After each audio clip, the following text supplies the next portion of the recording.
po mga papi, bibili tayo ng breaker ito kung meron.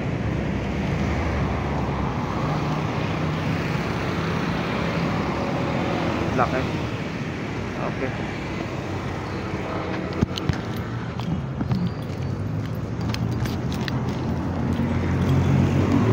Titignan natin kung may breaker dito na Schneider at na-expire na yung Schneider natin. Wilcon dito.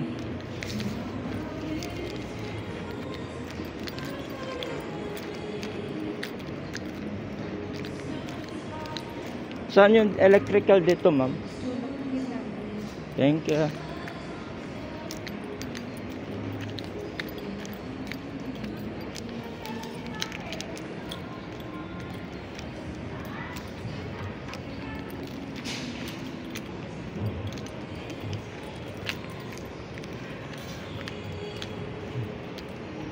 Kailanganin natin at yung Meiji ay sobrang na-expire ng sobra at hindi nagtitrip.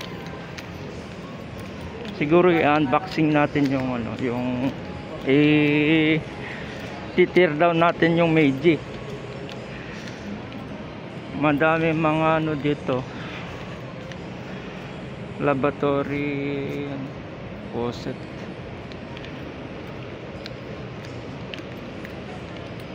Hanapin lang natin yung mga breaker kung dito ba may hand tools.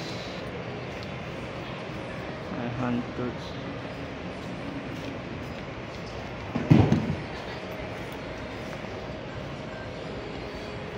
Merong breaker dito, kuya? Meron. Mga circuit breaker. Pwede makita Dito.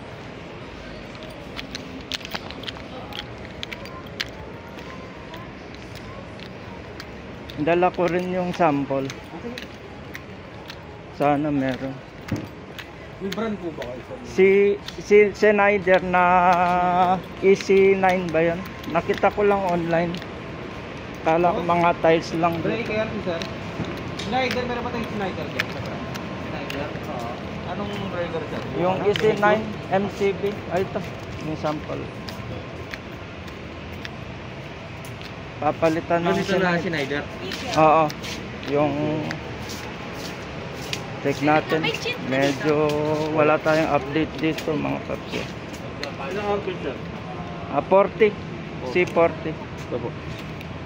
Ito yung Schneider na EC9 ba ito? Check natin yung dugtungan. Kung paano yung kabitan. Ganyan,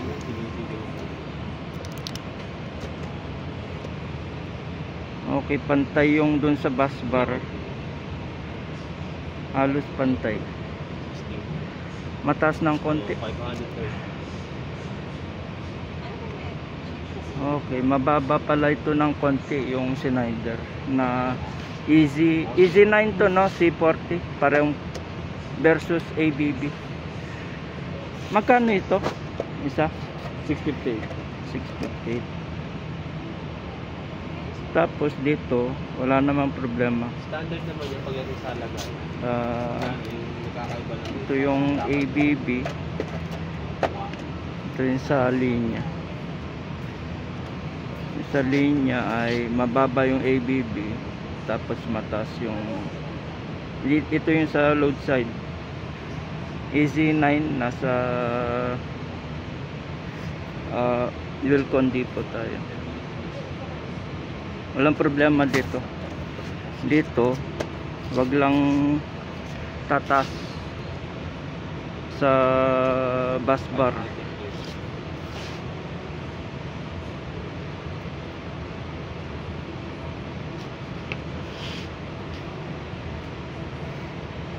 Kung sa higpitan lang ay kung higpitan nito, may pa-screw kayo dyan, kuya. Kaya may sample kayo na mahigpit na dito yung ipitan nya.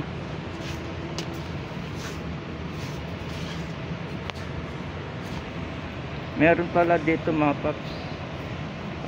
Itong Schneider ay sa history mga paps, ewan ko lang dito sa Schneider na easy, pero lahat ng Schneider ay obviously na nagtitrip. Itong sa ABB at Meiji, well, regardless sa technicalities pagdating sa wiring mga paps, yung performance lang ang tinitignan natin dito. Itong ABB ay at yung Meiji ay sumasabog na lang nang hindi nagtitrip. Kaya delikado kapag mahawakan yung line.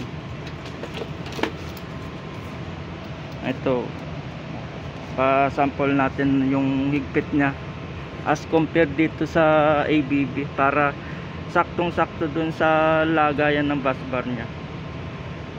Kung siya ba'y tataas as to the same dito sa, at ito yung sa bus bar. Baka kasi mag-loose, mahirap na. Ito yung higpit. Ang presyo ay 658, mga almost 700 na. Okay, siguro isa na lang muna ang bibilin natin. At yung isang makina ay hindi naman yun na pagagamitin.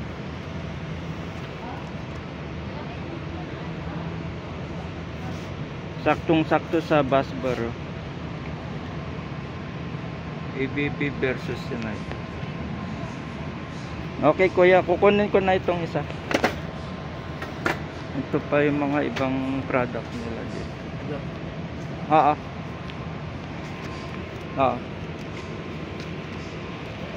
Okay, thank you kuya na. Picturean ko lang yung iba para kung sakaling bibili uli kami dito.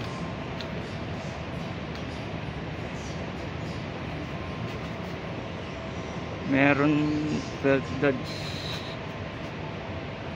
wala nga lang presyo. Okay,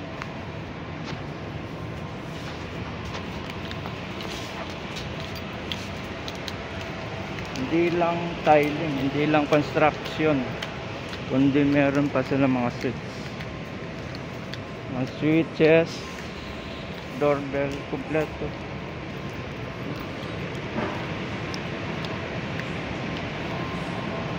Na aircon.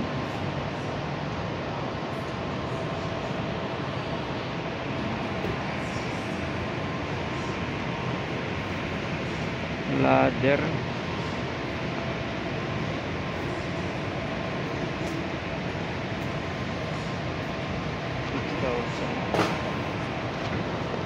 Buong kitchen.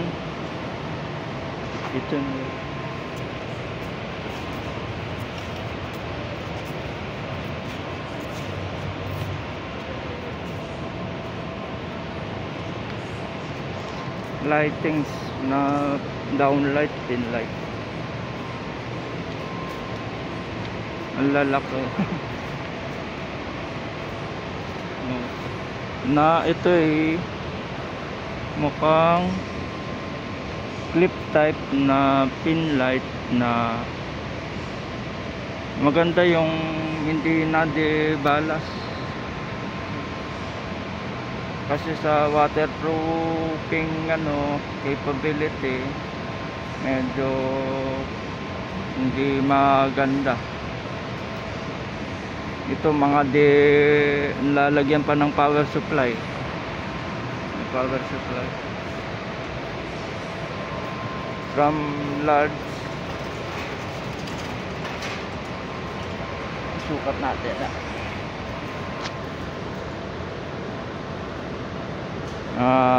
nasa 20 cm itong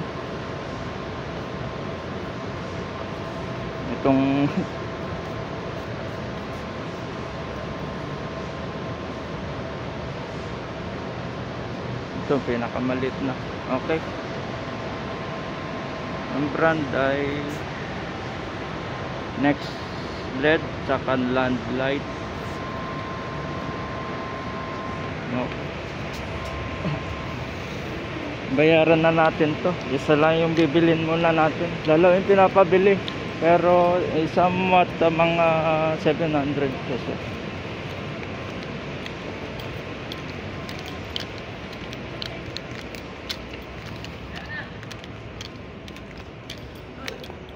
And wala rin tayong ABB.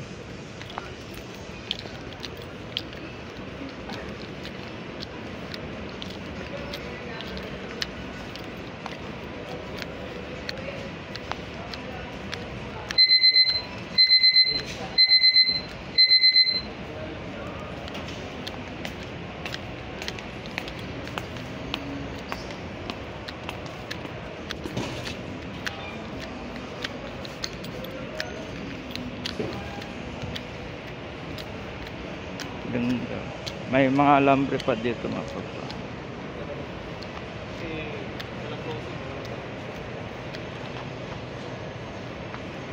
Kompleto. Alam mo, subject ka pa ng minutes. Alam mo,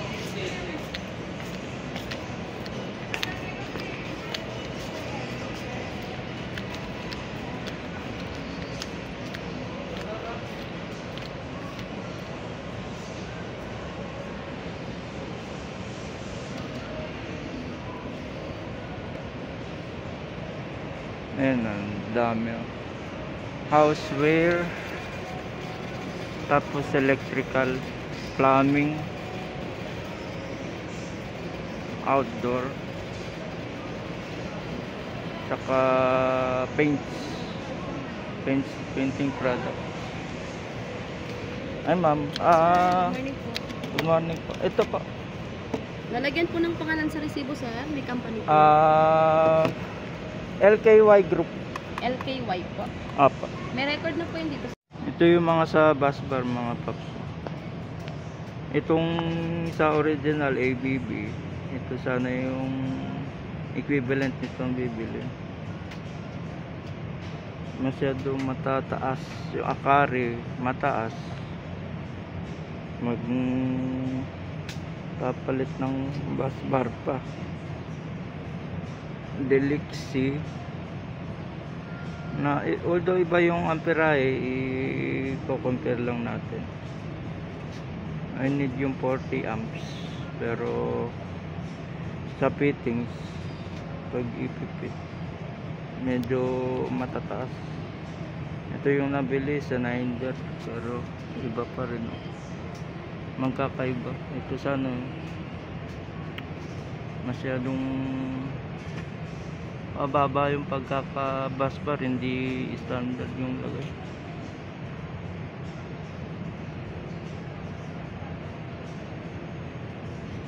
Kung ito, kung may papasok, yung sa Meiji hindi natin dala yung dating nabili, kung pumasya ba yun. Masyadong mataas, magbebend pa ng bus bar dito. Ito medyo mababa ng konti. Itong sa Panasonic na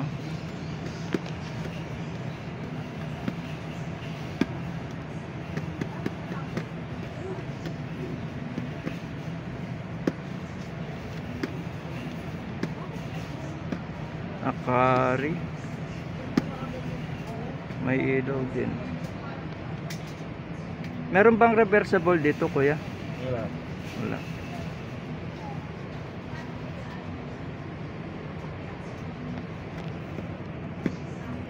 Medyo parang negative to.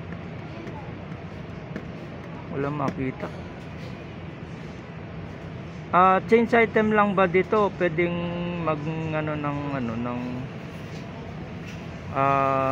return.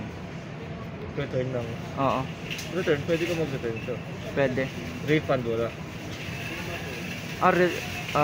Anong kaiba ng return sa refund? Return ng item. Bali change of item. Change item lang. Okay. Kalap.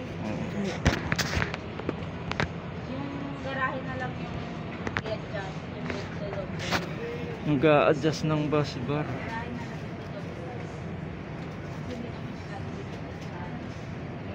Tapos yung sa harap, yun na lang yung lagi open. Ha? Kalimutan na.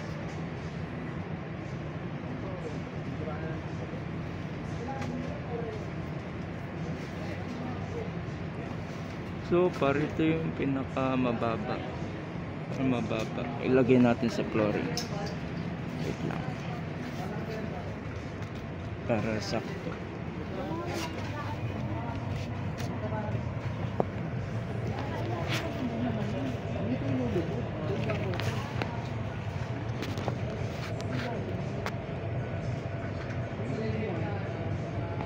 Mukhang itong Panasonic ang mas mababa.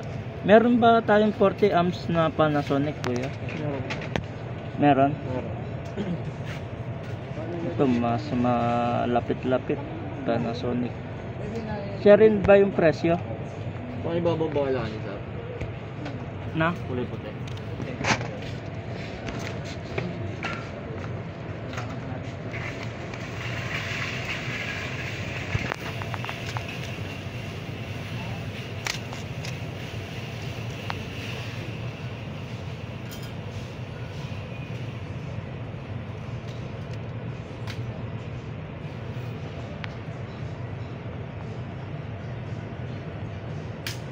Okay. Ito na mga paps yung bibili natin. Panasonic. Ito dala ko yung sample.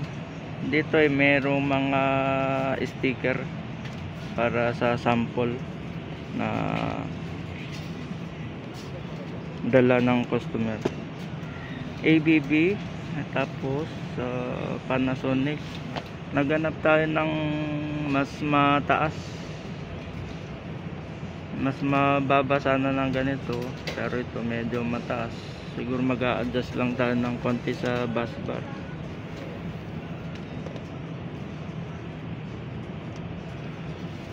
I-compare natin, dalawang bibili natin. Ito yung hileran nila. Ito ABB, Panasonic. Tapos Schneider Easy, Delixi, Akari.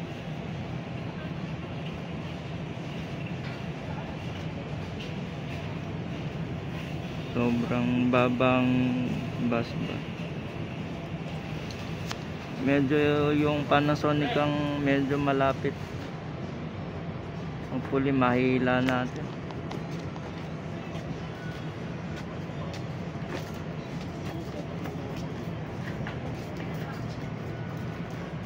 Itong Akari at Delixi ay matataas.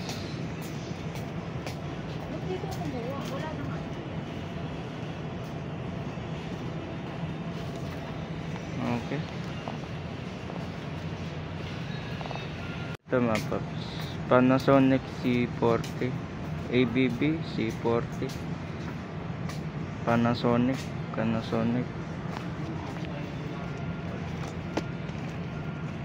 C40. Ito ay mga paps ay non-reversible type na circuit breaker. Siguro pag meron tayo reversible type ay i-tear down natin para makita nyo rin yung kaibahan ng reversible tsaka non-reversible type.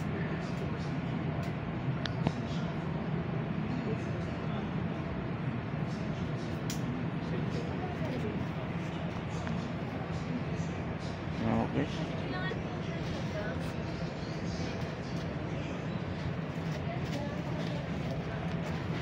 Nakakapantay naman siya sa load side. Dito lang siya hindi. Anyway, maaari naman natin na gawan ng paraan niya. Pero dito Panasonic sa bus bar na original.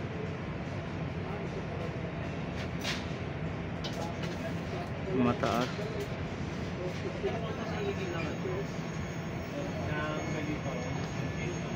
Okay, wala tayong mahanap na ganito ka taas.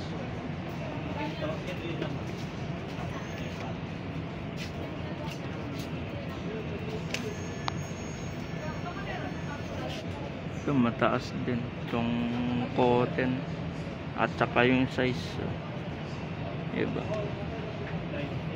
hindi kakasya.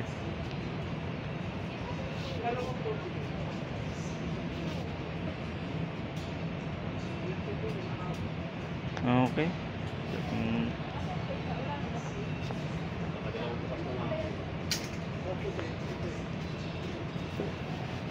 Dito na lang siguro mga paps.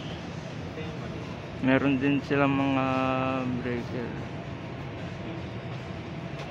panel.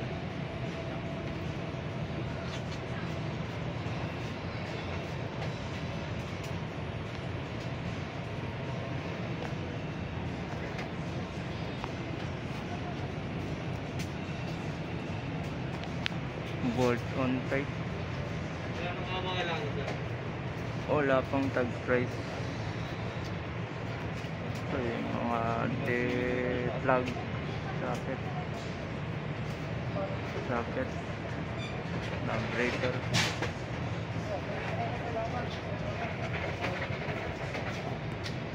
$560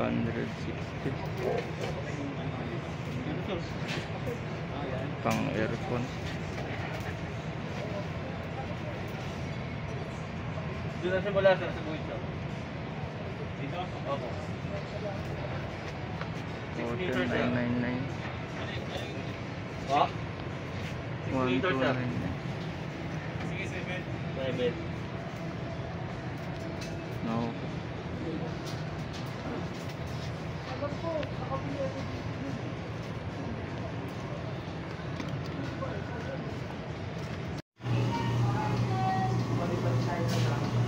Oh, yun, no? Doble ba? Doble laki? Buti mababa yung napili ko. Dito siya nagkaiba. Ay, ito mga paps, na-expire mas ano pa. Tignan nyo mga paps. Oh. Hindi umiilaw. Bali wala yung ilaw niya. Kakalasin na.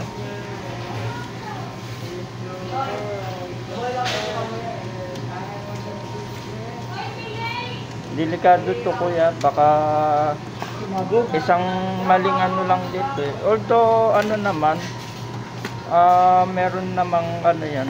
Ang sinasabi ko lang sa'yo eh, Alerto lang? hindi lang alerto. Yung worst case scenario.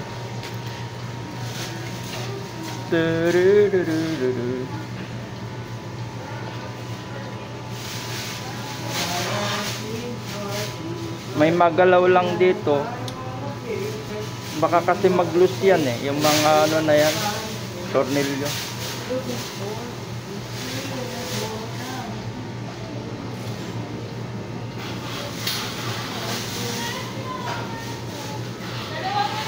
Sa loob na. Alin?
Ito na mga paps. Naikabit na.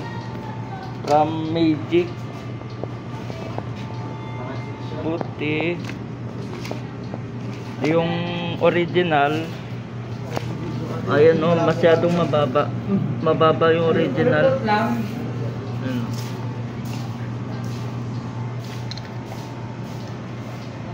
Okay. Hindi kakabit ko na.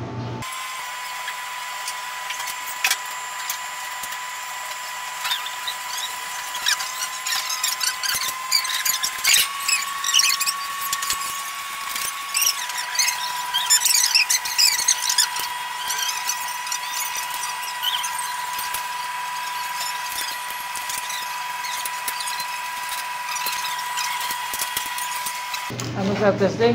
Oh, okay na. I-on ko muna dito. 1, 2, 3. Yan. Ayan mga paps.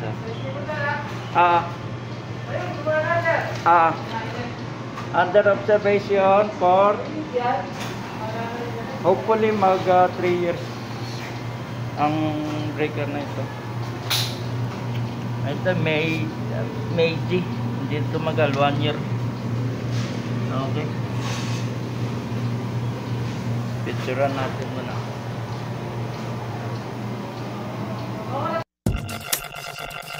Détruire tout, c'est une obligation. Détruire tout, c'est une obligation.